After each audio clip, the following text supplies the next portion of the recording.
Hey everyone, I'm Flo. Dude is behind the camera. Thanks for tuning in. We are bringing you another simple recipe using ordinary ingredients that will bring joy to the whole family. For written recipes, please check out my Patreon account down in the description below. So let's get started. Continuing on with the important parts of the food group.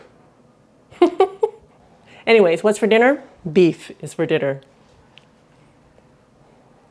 I found these ribs at Costco and they were reasonably priced, and I love beef ribs, but I can never find them in the stores. So when I saw them, I had to get them. Normally what I would do with beef ribs is to make a Korean stew called galbijim, and you can check out that recipe up here. But today what we're going to do is apply a dry rub on it. I'm going to stick them in the Instant Pot and then I'm going to broil them. It's really yucky out today, so I'm not going to make Dude go outside to use Scotto. But if you have a grill, they would be perfect on the grill as well. And if anybody wants to give me a grill, I'd happily take one. Yes, we would. You know what I think would be a great idea? I was just going to leave them dry, but maybe we should do half dry and half with a barbecue sauce on it. And then Dude can do the taste and let you know which one is better. We're going to start with a 1/4 cup of brown sugar. And I am adding a tablespoon of salt, which actually to me seems like a lot. Doesn't that look like a lot of salt?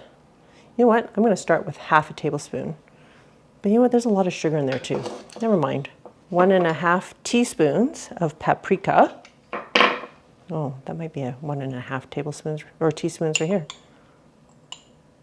One. That's it. The rest is going in. Because I can't be bothered. A 1/4 teaspoon of thyme. 1/4 teaspoon of garlic powder. 1/4 teaspoon of onion powder. And we're going to mix this up. And I think actually that tablespoon of salt mixed in with the brown sugar, it won't be very much. You guys know what I'm hoping for here?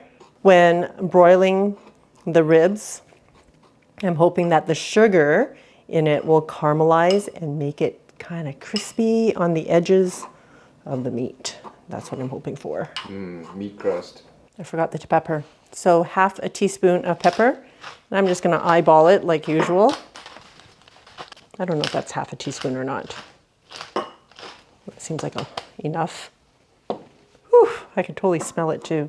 So someone was asking me about my pepper mill the other day, and I didn't know what brand it was. When I went to look it up, apparently it's some like baller brand. No wonder it's lasted me like 20 years. It's Banton by Vic Firth, and it has a lifetime guarantee, and apparently he's patented this lock and grind system for pepper mills. Who knew? Anyways, you know what he does? He makes drumsticks. That's his thing. Pretty cool. I think so. I'm just going to put the ribs in a resealable bag, and we're going to put the rub in. You mean like shake and bake and I help? It's shake and bake and I help. Now who remembers that commercial? Then we're just going to pour the rub in and we're going to shake. Literally.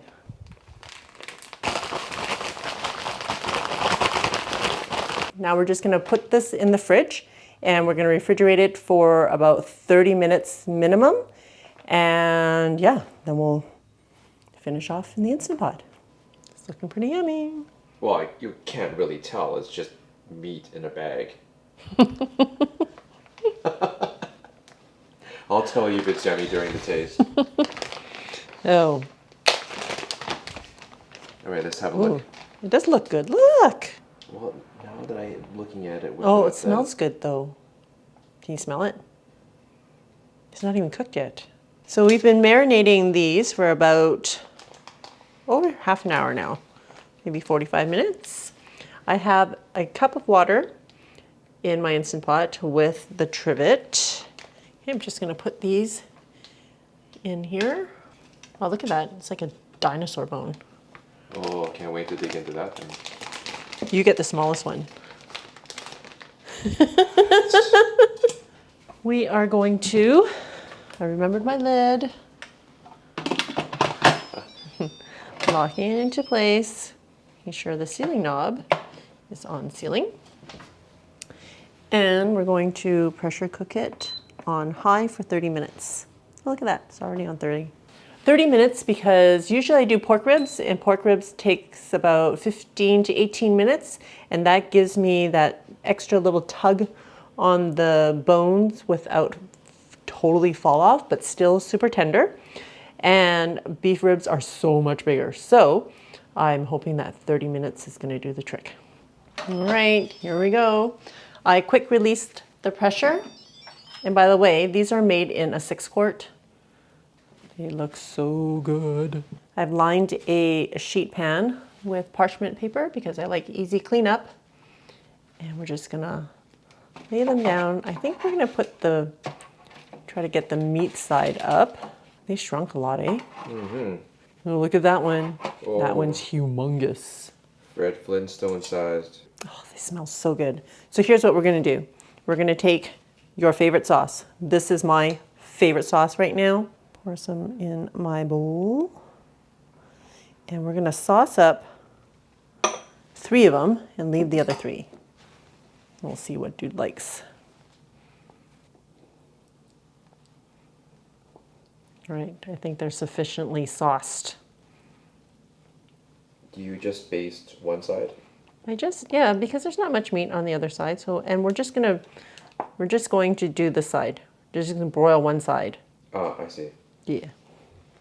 And the other side, dry. Yep, and see what happens. All right. I'm excited. I'm excited. I'm just gonna stick them underneath the broiler for 3 to 5 minutes, depending on how long it takes to crisp up. Girl, if we only had a barbecue grill. I know, it would taste so much better. Weber, if you're hearing this, if you wanna provide us Send us a grill, that'd be great.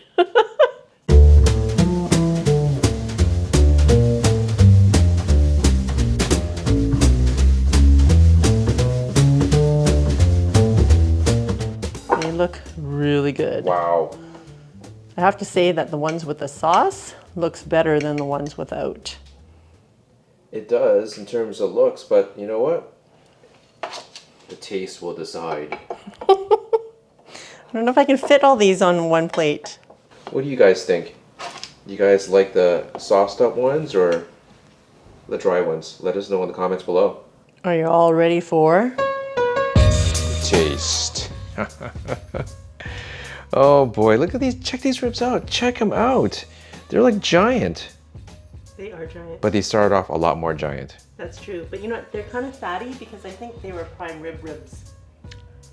Prime rib ribs. Try to say that 6 times over really fast. You know, I'm kind of rooting for the non-saucy one because, like the dry one, because that's, you know, what you think of when you think of ribs, that you want to like sauce them up and stuff. But I'm kind of rooting for the non-sauced up one. Yeah, because I think using a dry rub, I think it would add a lot of flavor to it already.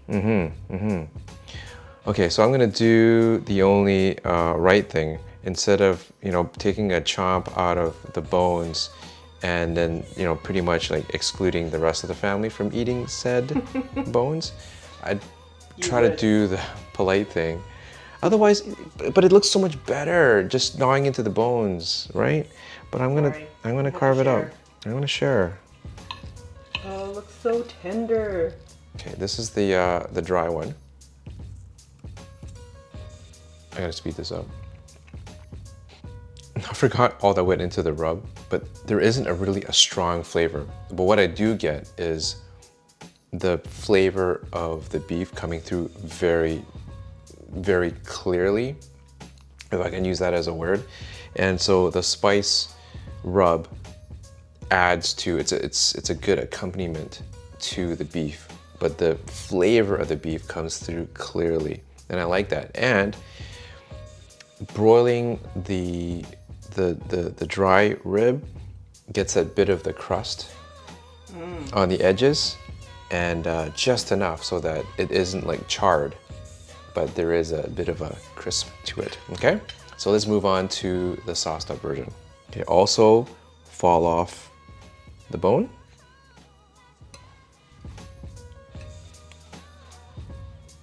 Also very nice. The beef obviously cooked in the pressure cooker has a nice texture to it, the fall off the bone. The sauce, which is nice, it doesn't come off as overpowering the meat. And but it still is the barbecue sauce, so you get the flavor of the barbecue sauce, and it does, well, it does mask the flavor of the beef a lot more than the non-sauced up version. So it's a tough one.